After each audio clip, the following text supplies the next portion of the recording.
Esta presentación es el trabajo de posgrado del título de especialista en arte de India, el cual se divide en 3 partes.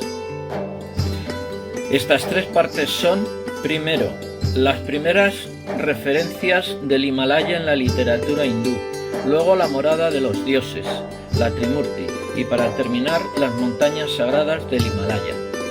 La gran cadena de montañas del Himalaya nace en la meseta del Pamir y recorre un gran arco de más de 3.000 kilómetros hacia el este, a través de Pakistán, India, Tíbet, Nepal, Bután, Sikkim y Assam. Su nombre procede del sánscrito Himalaya, palabra compuesta por Hima, nieve, y Alaya, morada, lugar.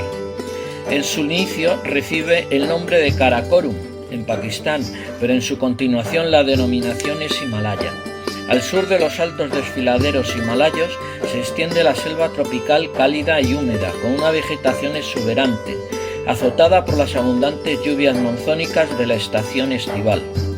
Al norte, el paisaje es árido, desolado, con desnudas alturas que emergen de valles pedregosos. Los colores dominantes son el azul del cielo, el gris y el marrón de las montañas. Los árboles son raros y escaso cualquier otro tipo de vegetación, siendo la vida muy dura debido a la altitud y la atmósfera enrarecida que provocan grandes saltos de temperatura entre las zonas expuestas y las no expuestas al sol. Los pueblos que poblaban las mesetas del norte del Himalaya eran nómadas y, siguiendo su costumbre de buscar nuevos territorios o según conocían la existencia de los fértiles valles al sur de la cordillera, fueron introduciéndose a través de los contados desfiladeros y collados que podían ser atravesados. Una de esas rutas fue siguiendo el curso del río Sutlej.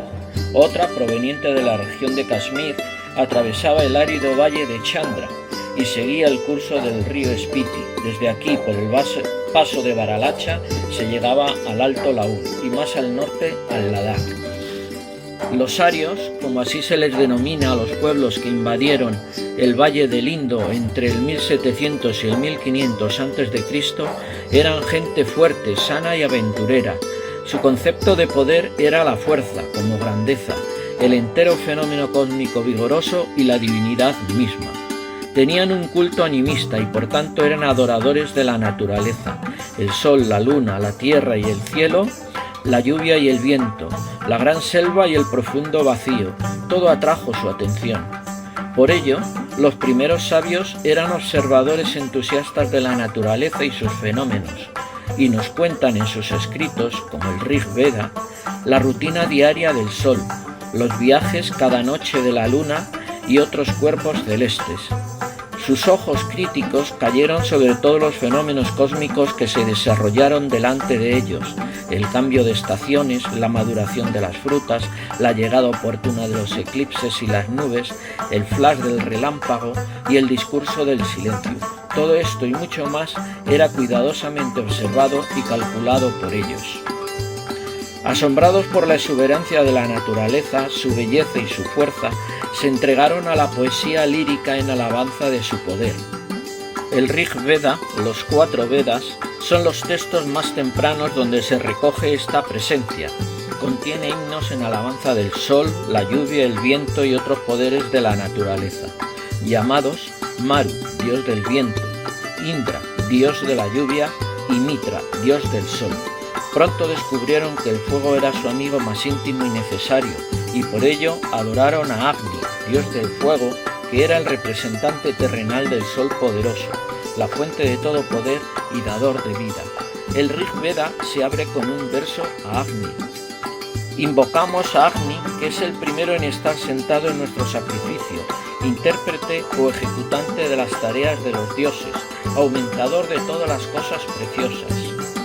Y elegimos a Agni, que es nuestro mensajero, para que invite a los grandes poderes para ser nuestros amigos.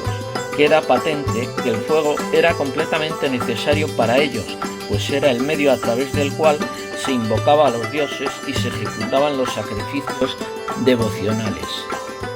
De la misma forma que la vida de estos pueblos estaba en consonancia con la naturaleza, más visible, se fue haciendo necesario para ellos tener un panteón de dioses que dieran justificación a todo aquello.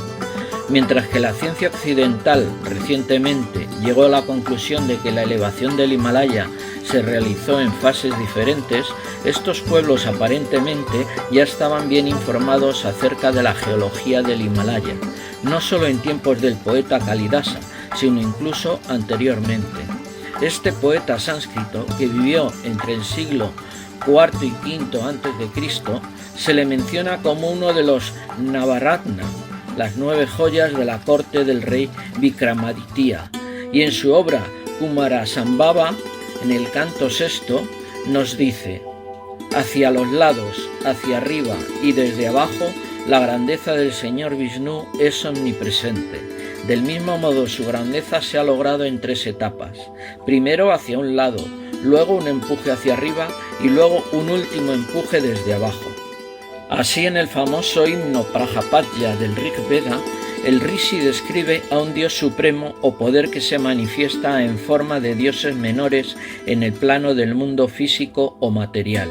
En el tercer verso de este famoso himno, Prajapati, el señor de la creación, canta las alabanzas de Himavan o Himbanta, el venerable Himalaya, la morada de la nieve, y dice: Himavan es parte del ser universal y no solo una gran cordillera de montañas.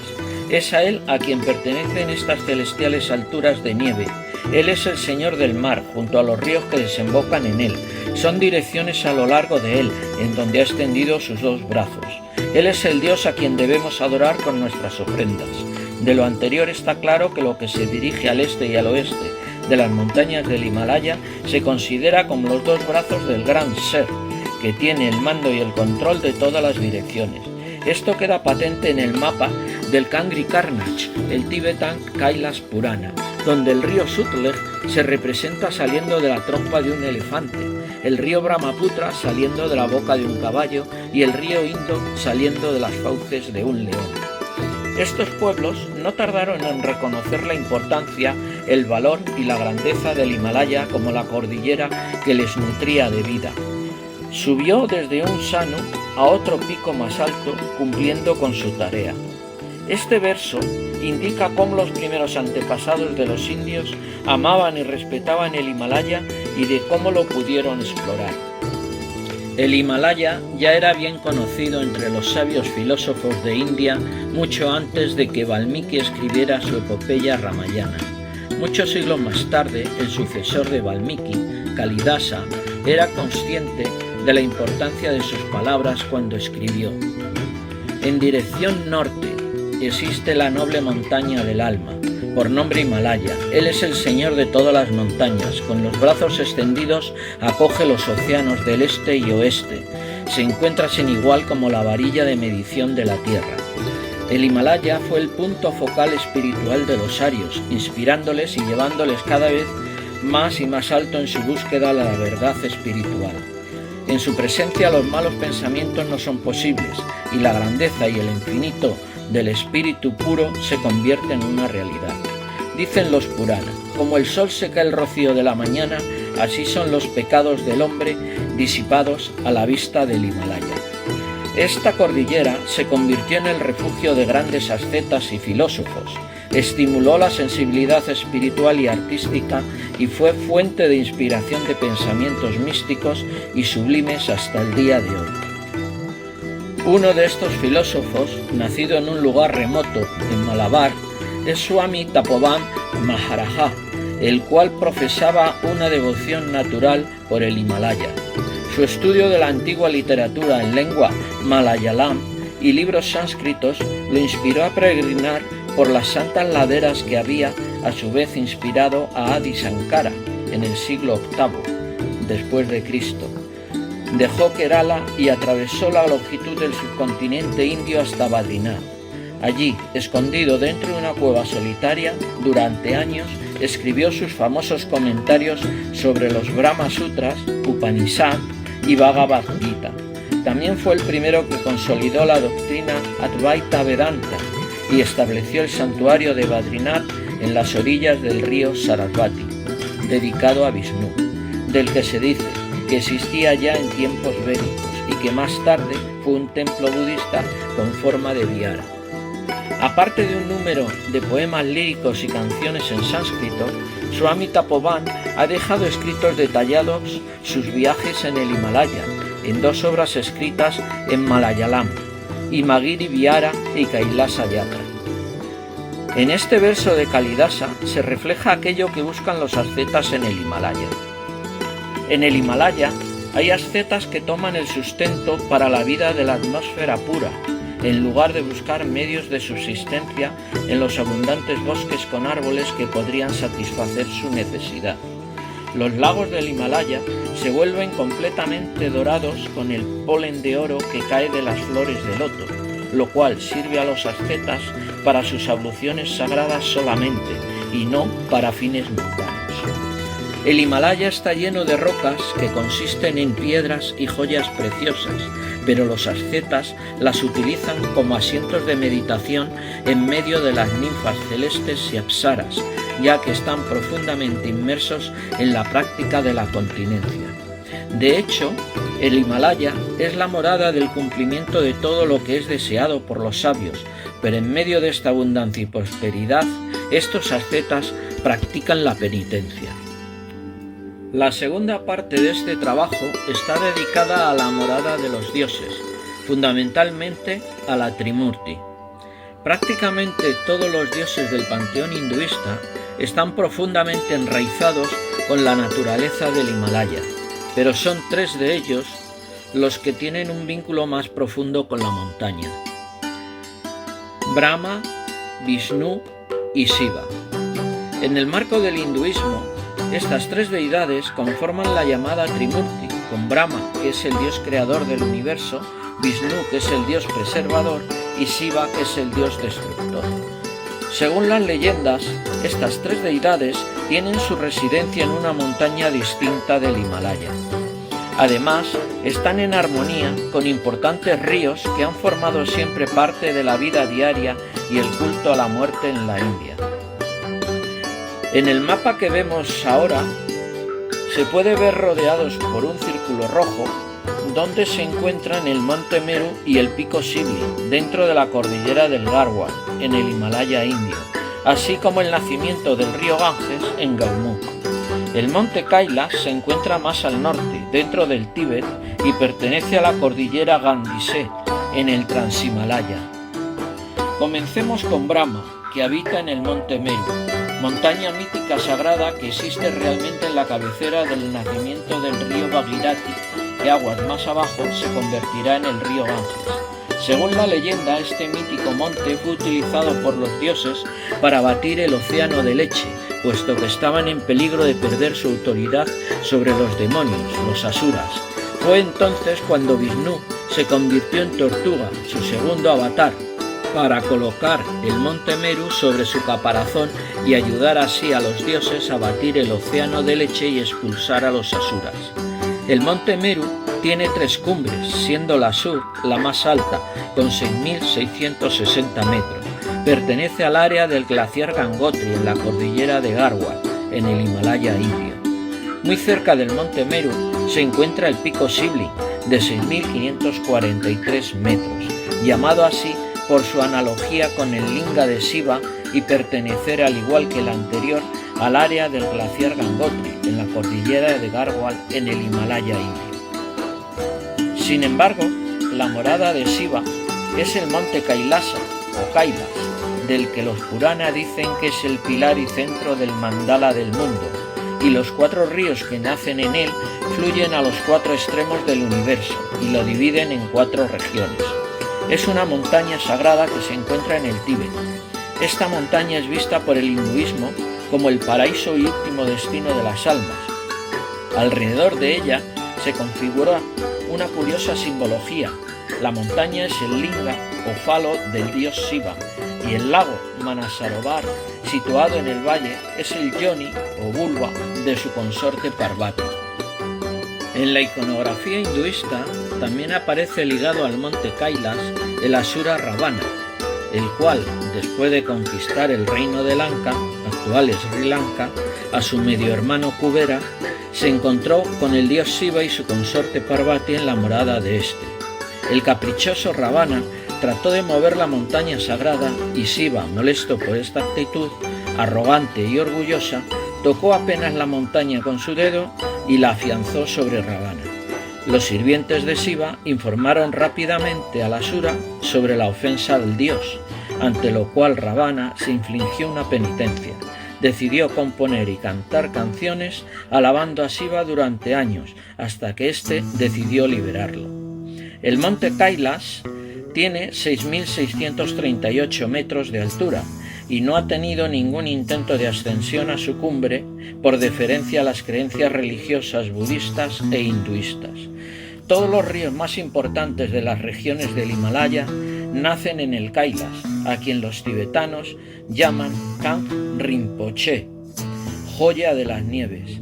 Estos ríos son el Yarlung Tsangpo o Brahmaputra, que va hacia el este, para después de recorrer el Himalaya por el norte, torcer hacia el sur y desembocar en el Golfo de Bengala. El Indo, que discurre hacia el norte para adentrarse en el Ladakh. Al llegar a la región de Kashmir, tuerce al sur y desemboca en el mar Arábigo.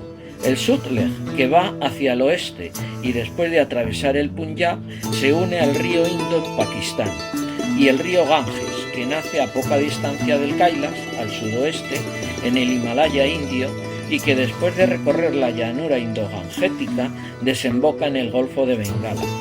Esa extraordinaria situación es el resultado de un tipo de falla especial, aparecida en la región del Kailas hace 30 millones de años, cuando el Himalaya se encontraba en su fase orogénica inicial. Los devotos jainistas afirman que en los albores de la historia, Rishabha, su legendario legislador, alcanzó el nirvana en el monte Kailas, donde decidió morir ayunando. Según el Vishnu Purana, el emperador Bharata era hijo de Rishabha y fue quien dio a la India el nombre de Bharata Varsa. Los jainistas cuentan que hizo construir un templo en el monte Kailas para recordar el nombre de su padre. Era tan magnífico que los hijos de Bharata temían que robaran sus tesoros. Por esta razón, cavaron trincheras defensivas cambiando el curso del río Ganges. Los espíritus Naga, habitantes de las aguas, se enfurecieron tanto que el rey de los Naga aniquiló a todos los hijos de Bharata. Este hecho dejó al emperador sumido en la desesperación, aunque después logró aplacar al rey de los Naga, haciendo que su nieto Bhagirath volviera al río Ganges a su curso normal, para que pudiera llegar hasta el mar. Esto explica por qué al río Ganges, en su nacimiento y primer recorrido, se le llama Bhagirathi, en recuerdo del nieto del rey Bharata.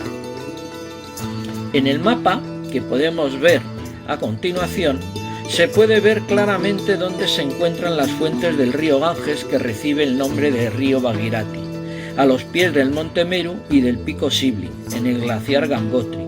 Asimismo, el grupo de montañas más cercanas también se llaman así. El lugar, en su conjunto, se denomina Gaumuk y se conoce desde hace mucho tiempo.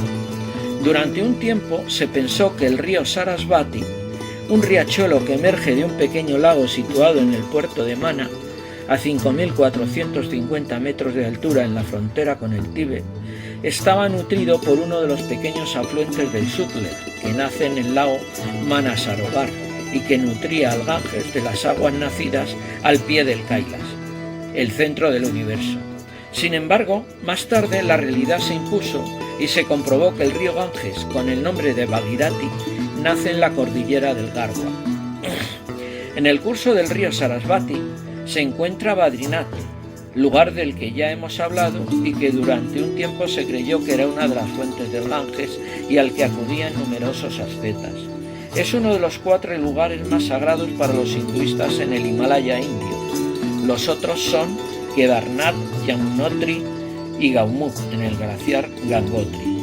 Otra de las versiones sobre el nacimiento del río Ganges la hace hija de Shiva y Parvati, según cuenta la leyenda. Estando un día Parvati jugando con Shiva, se deslició maliciosamente tras él y con sus manos le tapó los ojos. En ese momento la vida se extinguió en el universo. el sol se quedó sin brillo y el mundo se sumió en tinieblas.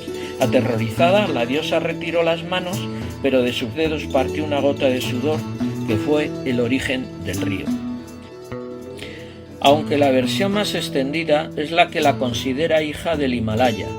Ganga vivía en el cielo, pero siendo preciso su descenso a la tierra, Shiva prestó su cabeza para amortiguar el golpe de la caída de la cascada divina que podía destruir la humanidad, y las aguas resbalaron por su cabellera. Esto último queda patente en el maravilloso relieve esculpido en el Gran Peñón, en los siglos VII y VIII después de Cristo, en Mahabalipura. En cuanto a Vishnu, el dios de 4 brazos y color azul, su morada espiritual es el monte Vaikunthā. Sus seguidores, los Vaishnava, creen que está formado por infinitos planetas, llamados Loka, donde vive el dios con su consorte Lakshmi, recostados sobre la serpiente Sesanaga, y los tres se expanden para estar presentes en cada uno de los planetas. Cuando las fuerzas del mal comenzaron a gobernar el mundo, Vishnu, el gran preservador, dejó su morada celestial, el monte Vaikunthā, y descendió a la tierra de diferentes formas o avatares para rescatar a la humanidad del mal. Sin embargo, el monte Vaikunthā no se ha podido encontrar nunca, pues como bien dice la tradición del Vishnu Purana, es una montaña espiritual. En la tercera parte, dedicada a las montañas sagradas del Himalaya, se explica cómo a lo largo de la cordillera del Himalaya hay diversas montañas que, según las creencias locales, son sagradas por diferentes motivos. Aunque el principal de todos ellos es que una divinidad mora en la cumbre de la misma.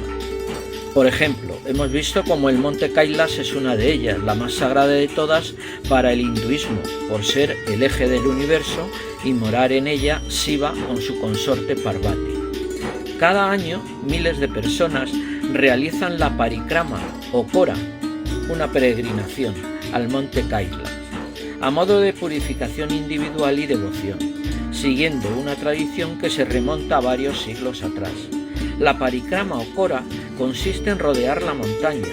Los hindúes y los budistas creen que esta circunvalación debe hacerse en la dirección de las manecillas del reloj, mientras que los jainistas y los Bonpo lo hacen al revés.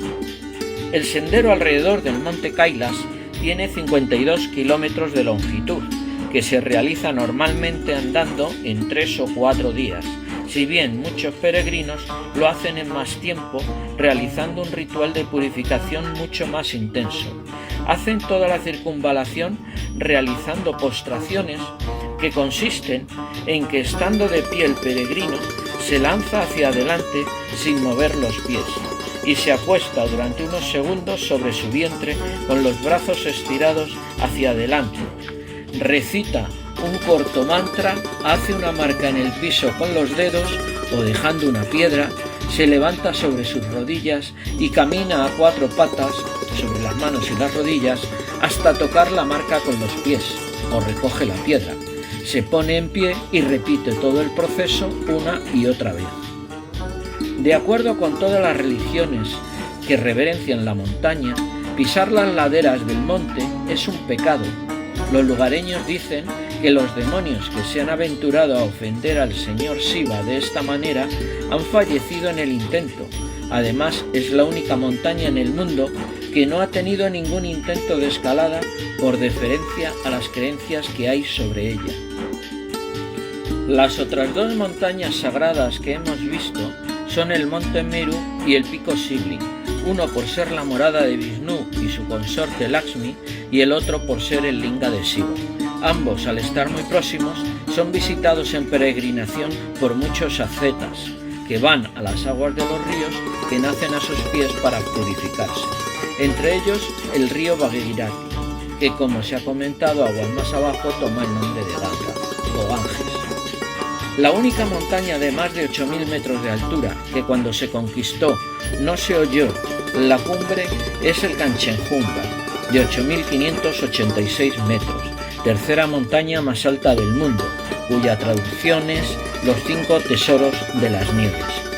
Kanchen quiere decir nieve, grande, y Zonga, tesoro, o 5, cuyo nombre proviene del tibetano, aunque las dos últimas sílabas se cambiaron por Yunga, debido a su pronunciación y la compleja dificultad para su escritura por el montañero y escritor inglés Douglas Freshfield en la Royal Geographical Society. Este nombre le viene dado porque la montaña tiene 5 picos, 4 de ellos por encima de los 8.400 metros. Los picos representan los tesoros de los 5 repositorios de los dioses, que son oro, plata, gemas, cereal y libros sagrados. También se conoce a esta montaña con el nombre de Sebalungma en el idioma limbu local del Sikkim, traducido como montaña a la que hacemos ofrendas. La primera ascensión al Kanchenjunga se produjo el 25 de mayo de 1955 por la expedición británica liderada por Charles Evans, siendo los alpinistas George Vann y Joe Brown los primeros en lograrlo. Por respeto a las creencias de los pobladores del Sikkim, para quienes la cumbre es sagrada, detuvieron su ascenso 6 metros por debajo de la cima, pues así lo habían prometido cuando les dieron el permiso de ascensión. Costumbre que se ha venido respetando por la mayor parte de las expediciones posteriores. El Machapuchare es otra de las montañas sagradas del Himalaya. Tiene 6.993 metros y su nombre traducido del nepalí es cola de pez, por las 2 cumbres que tiene y que asemejan esa forma. Está situada en el macizo de la Annapurna, en Nepal, a unos 25 kilómetros al norte de Pokhara. Está consagrada al dios Shiva y es sagrada para el pueblo Guru, y como tal, los habitantes de la zona la veneran. Ello conlleva que la escalada no esté permitida y que toda la zona a su alrededor se haya preservado, lo que implica en la zona una gran biodiversidad.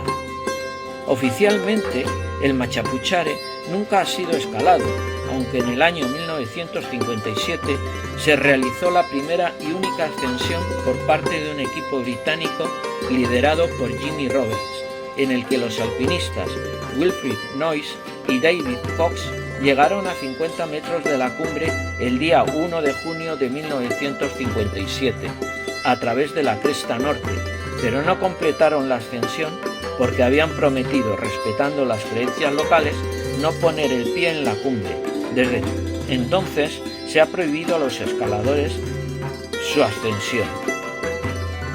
Oficiosamente, dentro de ciertos círculos de escaladores, es sabido que Bill Dent, alpinista de Nueva Zelanda, excepcionalmente fuerte, subió ilegalmente al Machapuchare a principios de los años 80.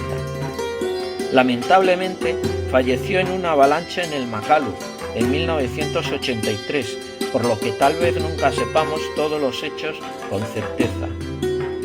¿Fue Shiva quien castigó al transgresor de la norma sagrada? La montaña Gangar Uensu, de 7.570 metros, está localizada al norte del reino de Bután, en el límite de la frontera con China, lo cual ha hecho que este país reclame parte de ella y esté hoy en día en disputa. Es la más alta de Bután y es otra de esas montañas donde los pueblos locales dicen que habitan los espíritus. Su nombre significa el pico blanco de los 3 hermanos espirituales. Hasta 1983 estaba prohibido subir cualquier montaña en Bután. Ese mismo año, el país abrió la posibilidad de la práctica del montañismo dentro de sus fronteras, por lo que algunas expediciones se lanzaron a la conquista de la montaña. Entre 1985 y 1986 fueron 4 las que lo intentaron.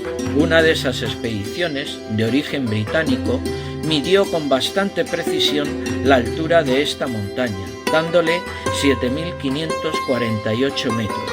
Hoy en día se considera que está en los 7.570, como ya he indicado anteriormente.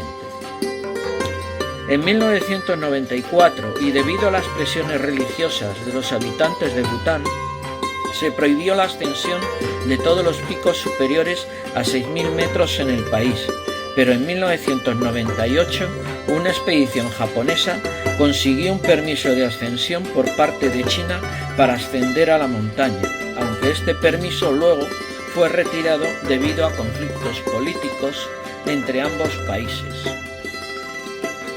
Sin embargo, antes de suceder esto, el equipo japonés partió desde el Tíbet y coronó con éxito un pico subsidiario del Gangar Puensum, el Linkiang Kangri, de 7.535 metros, al que también se le conoce como Gangar Puensum Norte, pero que no constituye la cumbre principal de la montaña.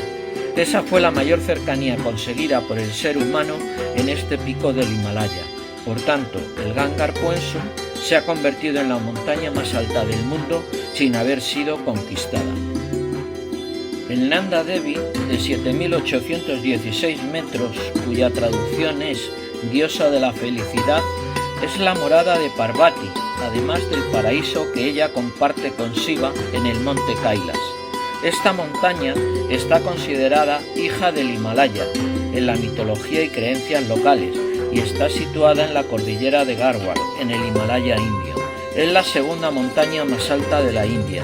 Se encuentra en medio de un anillo de picos nevados de más de 6.000 metros de altura, que conforman un santuario de protección de la diosa, al que se accede a través del aterrador desfiladero del Rishi Ganga, uno de los desfiladeros más grandiosos de la Tierra, con 30 kilómetros de longitud. El Nanda Devi está en Uttarakhand, la principal zona de peregrinación en el Himalaya indio. Parvati tiene varios santuarios y templos dedicados a ella en esta región. Uno de los más conocidos está en la colina de Almora, que ofrece unas de las mejores vistas de la montaña y de los picos que la rodean. Aunque principalmente es una deidad benévola, la diosa puede adoptar la forma de Durga, la diosa de la ira, aunque la gente de la región ve el Nanda Devi como diosa benévola, fuente de vida y renovación. Según la antigua mitología hindú, el avatar Matsya, pez en sánscrito, del dios Vishnu, se le apareció al rey Manu cuando se estaba lavando las manos en un río. El pequeño pez le pidió que lo salvara, por lo que el rey lo puso dentro de su lota, un recipiente de cobre. Pero el pez creció y el rey tuvo que ponerlo en un charco. El pez siguió creciendo y el rey lo puso en un lago y finalmente en el océano. Matsya entonces le dijo al rey que vendría una inundación. Entonces Manu construyó una gran nave donde alojó a su familia y a todos los animales para repoblar la tierra, y enganchó la nave al cuerno de Matsya, que remolcó la nave a la seguridad de la cima de una montaña. Cuando las aguas retrocedieron, Manu junto a su familia y los restos de todas las criaturas vivientes bajaron la ladera de la montaña para repoblar la tierra. La gente de Uttarakhand identifica la montaña de la inundación como el Nanda Devi, y un grupo local, los Rajis, dicen que la montaña es la morada de sus antepasados. Según la misma leyenda, los 7 sabios de la mitología hindú acompañaron a Manu y se quedaron a vivir en compañía de la diosa para ser más tarde consagrados como 7 estrellas en la constelación de la Osa Mayor. La montaña tiene 2 cumbres, la occidental llamada Nanda Devi y la oriental llamada Nanda Devi Este o Sunanda Devi. La primera ascensión de la montaña fue realizada después de arduas exploraciones para llegar al santuario donde se encuentra. Todo comenzó en 1883, cuando el inglés Graham, con 2 famosos guías suizos, intentó hallar un paso a través del Rishi Ganga, que terminó en fracaso, y así durante los siguientes 50 años en que muchos exploradores intentaron sin éxito hallar una ruta factible que condujera al santuario, siendo en este tiempo Tom Longstaff, con 2 guías italianos, los hermanos Alessis y Enrique Brocherel, los primeros en asomarse al santuario a través de un collado situado al este del mismo, pero sin poder descender a él. En 1934, los ingleses Eric Shipton y Harold William Tillman consiguieron, tras mucho trabajo y algo de suerte, llegar a los pies de la montaña, dentro del santuario, a través del desfiladero del Rishi Ganga.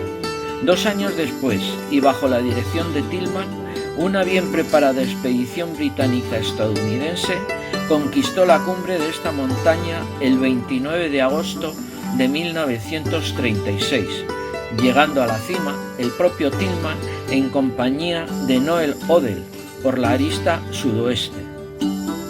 En 1983, y debido a los serios problemas ambientales que se venían notando desde 1977, el santuario fue cerrado y prohibido a las expediciones de montaña y a las poblaciones locales.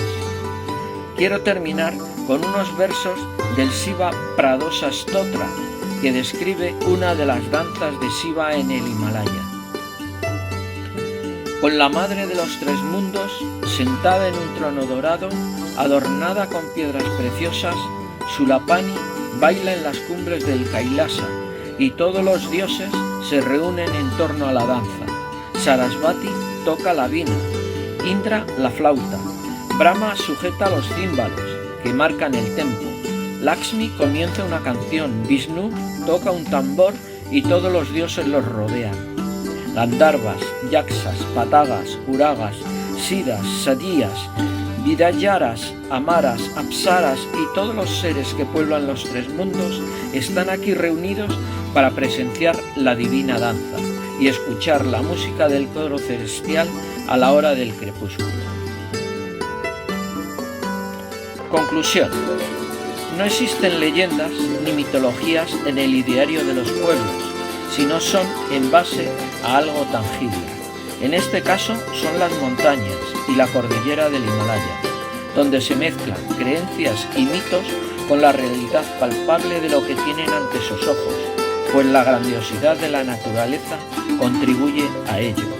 Esta mezcla es algo que todos los habitantes de esta zona del mundo llevan toda la vida en su imaginación, lo cual hace del Himalaya esa tierra mágica y sobrecogedora y a todos los que la visitamos nos hace volver una y otra vez.